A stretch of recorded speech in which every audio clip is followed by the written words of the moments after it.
काल निलंग्यात मुख्यमंत्र्यांच्या हेलिकॉप्टरला अपघात झाला। सुदैवाने मुख्यमंत्री त्यामध्ये बचावले।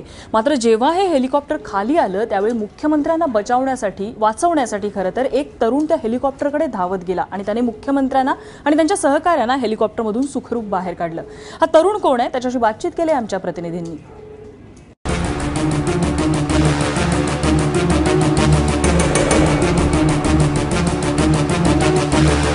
मुख्यमंत्र्यांच्या हेलिकॉप्टरला जो अपघात झाला होता त्यानंतर तिथले काही तरुण मुख्यमंत्र्यांच्या हेलिकॉप्टरकडे धावत पळत गेली होती आणि त्यातला सर्वात प्रथम पोहोचलेला जो तरुण आहे तो इरफान आपल्या बरोबर आहे। नेमकी काय परिस्थिती होती, त्यावेळेस काय झालं हे त्याच्याकडून जाणून घेऊया। इरफान, त्यावेळेस नेमकं काय झालं होतं?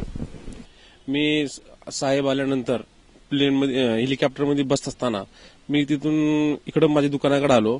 उडत असताना बघितल्यानंतर बघून मी इकडे माझ्या दुकानापाशी येऊन उभारलो।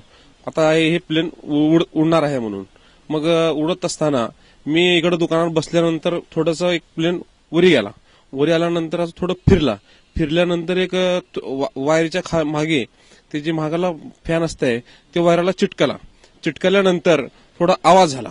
आवाज होऊन हेलिकॉप्टर खाली आला। खाली येऊन झाडाला धडकून ट्रकमध्ये पडला। ट्रकच्या एक तोंडावर आपटाल्यानंतर मग पब्लिक पळू लागली, प्रशासन सगळे पळू लागलं। तर मी एकदम आवाज आली मला, मी म्हणलो की अरे आमचा राजा पडाला म्हणून मी धावत जाऊन मग मुख्यमंत्री साहेब असं डोसक्याला हात लावून बसलेले होते।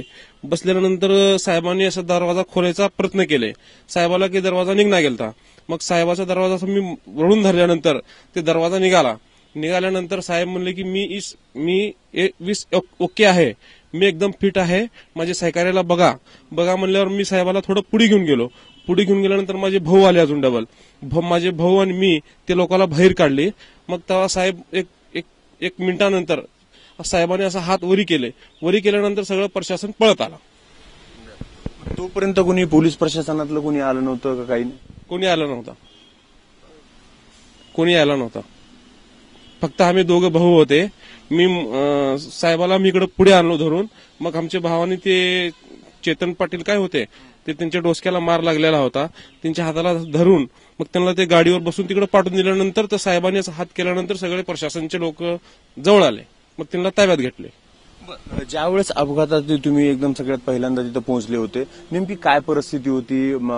पायलटची असेल किंवा त्यांच्या सहकाऱ्यांची असेल? असं पायलट एकदम असं तडफडायला लागला होता, त्याला काहीच कळणार गेलं तर बेशुद्ध झालता। ते इकडच्या साईडचा तर एकदम बेशुद्ध झालं होता, तिकडचं म्हणजे तडपायला लागलं। असं हात वाकडं तिकडं करायला, तोंड वाकडं तिकडं करायला। मग मधले सुद्धा माणसं सगळे घाबरून गेलते। साहेबाला जेव्हा बाहेर काढले तर साहेबांनी पहिले मी एकदम फिट आहे, मी एकदम हे आहे, फक्त माझ्या सहकार्याला बघा, माझ्या सहकार्याला काढा, ते पायलटला काढा म्हणून असा साहेबाचा विषय होता। टोपीचा केस ते चेतन पाटलाला मार लागल्यानंतर त्यांना टोपी सुद्धा मी त्यांच्या डोसक्यावर घालून हे केलं। जखम झाल्यानंतर रक्त निघालतं त्यांचा, मग माझी टोपी सुद्धा त्यांना मी काढून दिली। टोपी कायम घालता। मग त्याच्यानंतर पुन्हा मुख्यमंत्र्याची भेट झाली? मुख्यमंत्री साहेबांची भेट झाली नाही। मी पालकमंत्र्याच्या घरापर्यंत गेलो, परंतु तिथे पोलीस प्रशासन होता, ते लोक आम्हाला मध्ये काही दिले नाहीत। एकूणच प्रशासनातले अधिकारी सहकार्य करत नव्हते आणि कार्यकर्ते मात्र पळत हेलिकॉप्टरकडे आले होते मुख्यमंत्र्यांना वाचवण्यासाठी। कॅमेरामन काकासाहेब कांबळे सह निशांत भद्रेश्वर, एबीपी माझा, निलंगा।